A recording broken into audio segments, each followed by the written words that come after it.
Welcome back, everyone! I am the MoeChicken, and this is more Castlevania... Oh, hello. How are you?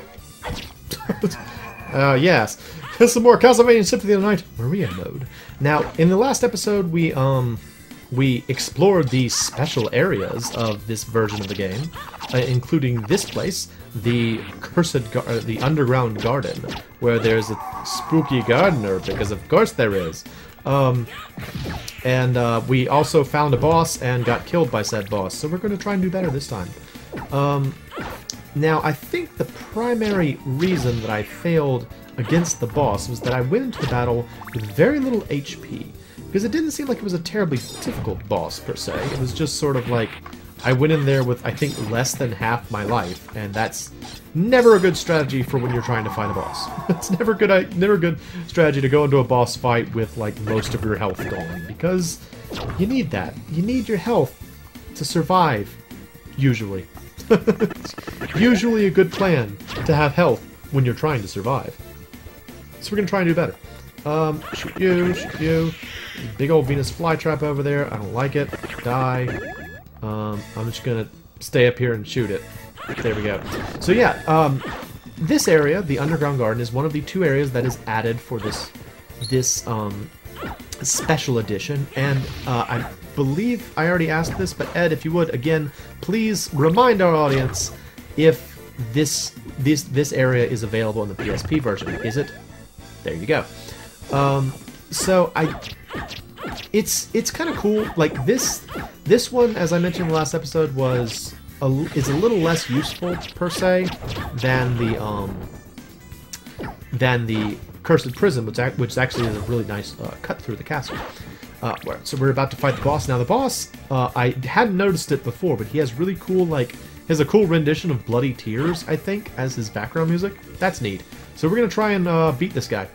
Now, I think I read that this guy's ow! He just shows up and throws something at you? That's pretty cheap. This guy, I believe I read is, called the Captain of the Guards or something. I think he's supposed to represent, exactly that. Some sort of, Captain of the Guards kind of character. And that's why he's like a mighty man-at-arms or some such. Alright. I just broke his helmet, maybe? Ow, oh jeez. I want to defeat you. I want to win this time. Okay. There you go. Have some more of that. Did I beat him? Ah, yes! Fantastic! I have defeated the boss, and for my reward is that. And that's all there is down here. Even in Alucard's mode, I think that's all you come down here for. Is for another HP up, and I guess for more map completion for your walk armor. That's about it. I mean, that's all you can do with it in the PlayStation version, is just have a little bit more space for your walk armor. So there you go. But it's worth showing off. Anyway, I don't know. So here's another question. So I know I mentioned in the previous episodes that this game was really exciting for me when I first played it. How many people out there played this one as... Well, first of all, have played this? That's a good question right off. I'm going to water the plants real quick. Hang on. And then also, was this your first exploration platformer Castlevania game? You know, was this your first version of this type of game? You know, had you played say, for example, Metroid? You know, that's another very famous exploration platformer that was, you know, was fused together into a portmanteau that I don't like very much. You know, did you have because I feel like this format of game, the exploration platformer, is so common nowadays. I feel like a lot of games kind of took after this, and they're like, this is a cool notion, we want to make more games like this.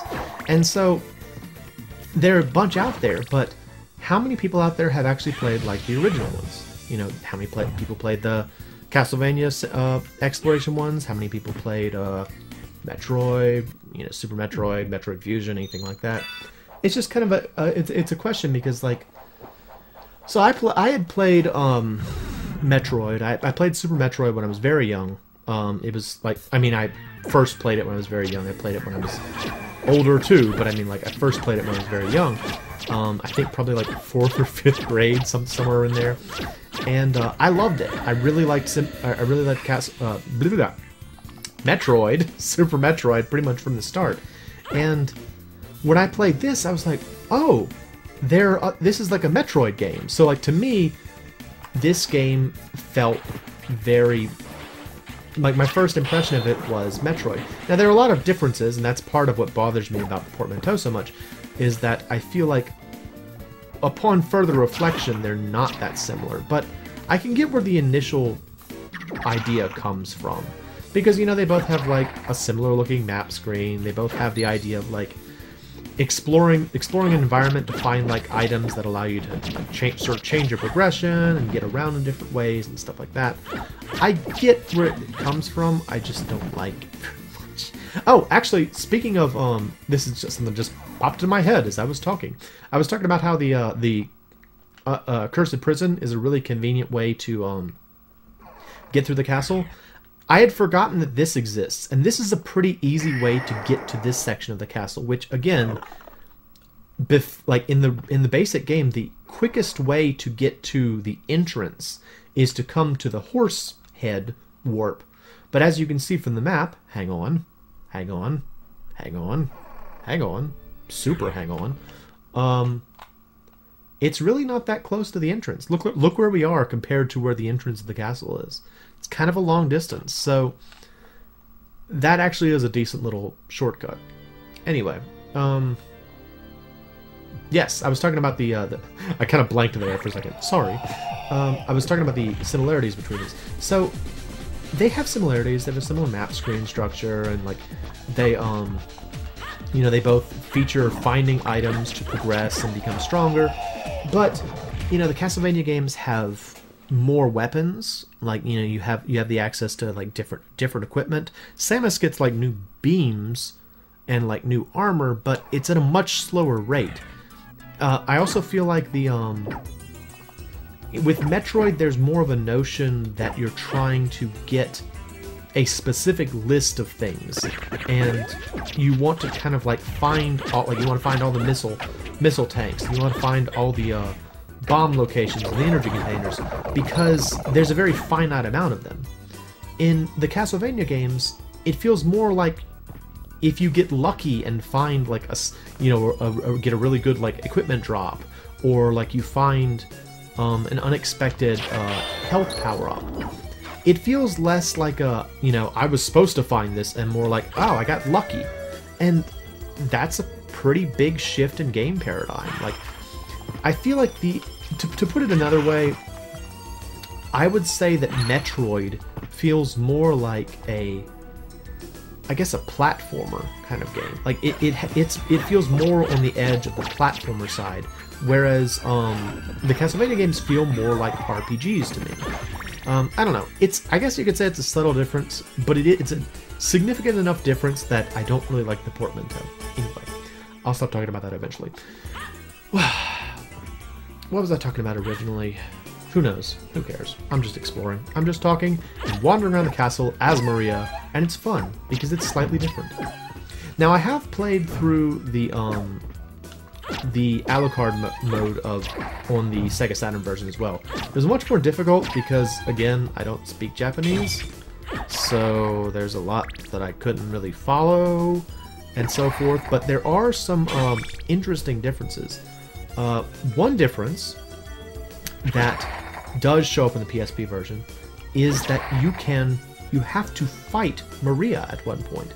So I briefly mentioned Maria's purpose in Symphony of the Night is that she has infiltrated the castle looking for Richter. Richter disappears one night under a full moon, and shortly thereafter, the cursed castle returns. And so Maria, being a clever girl, is like, hey, we went there once.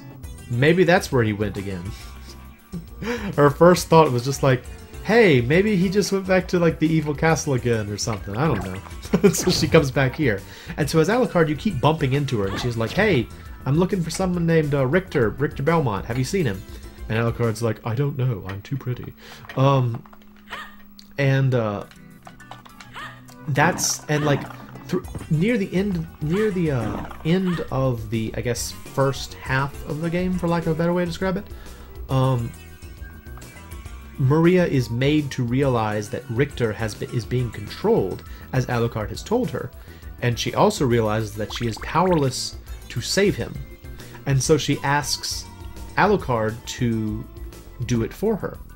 Now, the thing that always kind of bothered me about that is that at no point in the game before then has Maria ever given any indication that she feels she is powerless to save him. If anything, she gives the opposite indication.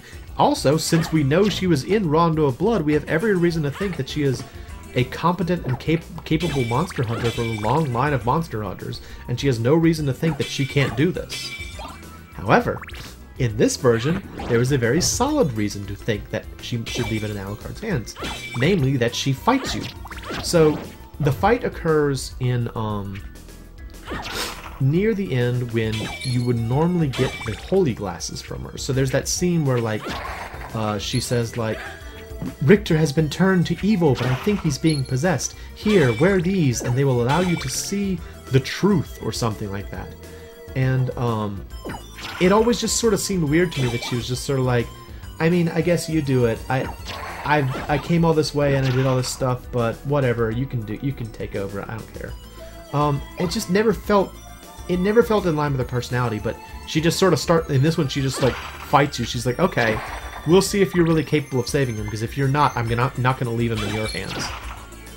And she fights you, and it's a really freaking hard fight, and it's kind of really rewarding to beat. So I love that they added it back in, or they put it in this version and then added it back into the PSP version. Anyway. So that's one change. I'm trying to think if there are other big changes.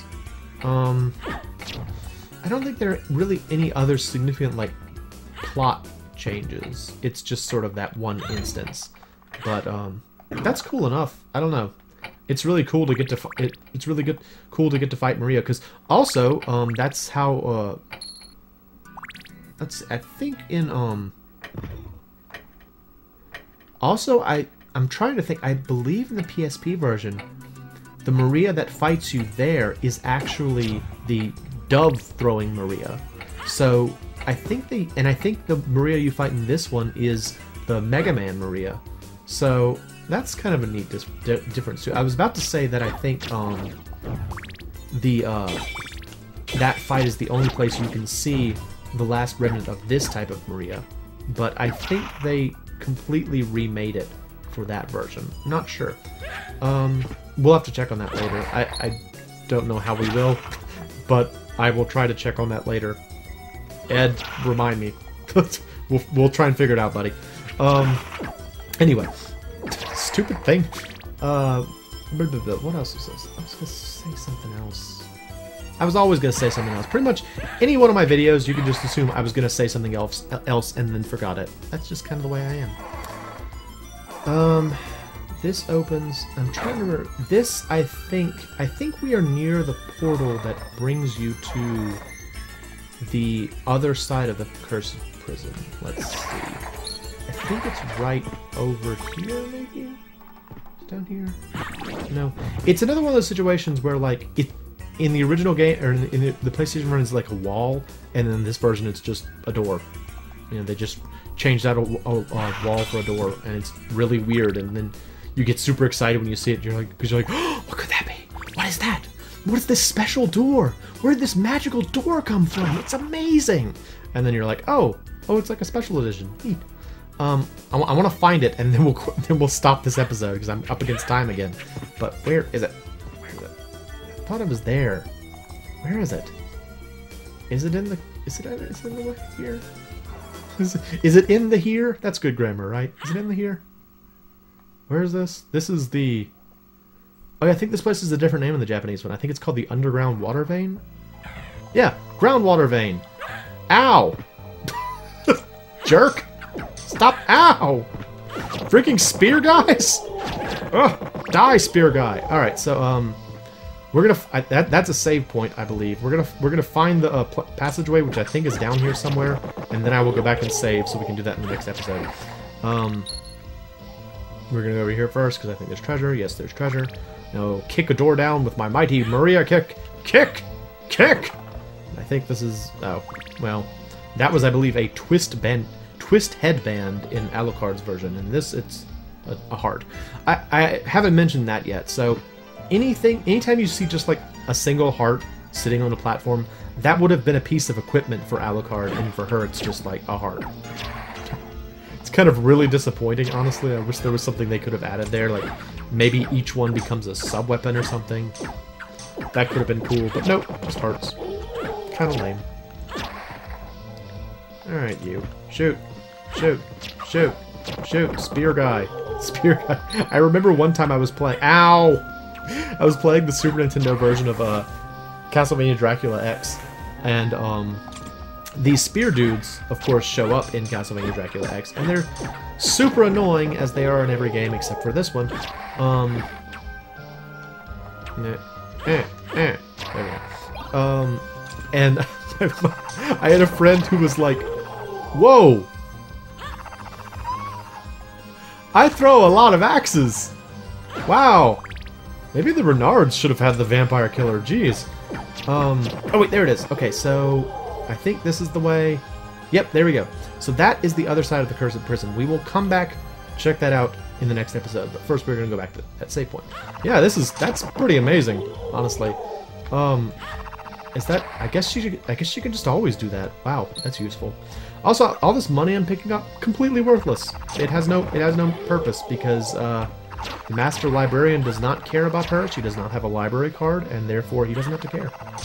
There you go. It would have been cool if, you know, she could get cool equipment or something like that, but nope, nope. She is a bonus. She is an add-on. I mean, she's a cool add-on. Like getting an entire extra character to play as was like a big deal, you know, back in the days of I guess you'd call them cross-platform competing releases. You know, back when things would, like, there are a lot of Super Nintendo games that will have like only on Nintendo on them because they were competing against Sega and stuff like that. So like I remember the prime example of the cross-platform competition I can think of is Earthworm Jim for the Super Nintendo and Sega Genesis, where like the Super Nintendo had again, in my opinion, better graphics and sound, but the Sega Genesis version had an entire extra level. Anyway, moving on. We are going to be saving here, and this will be the end of this episode. In the next episode, we will go and explore the other side of the Cursed Prison, and it'll be great. So, hope you'll come back and see me for that. I am the MoeChicken. This is Castlevania Symphony of the Night. Thanks for stopping by.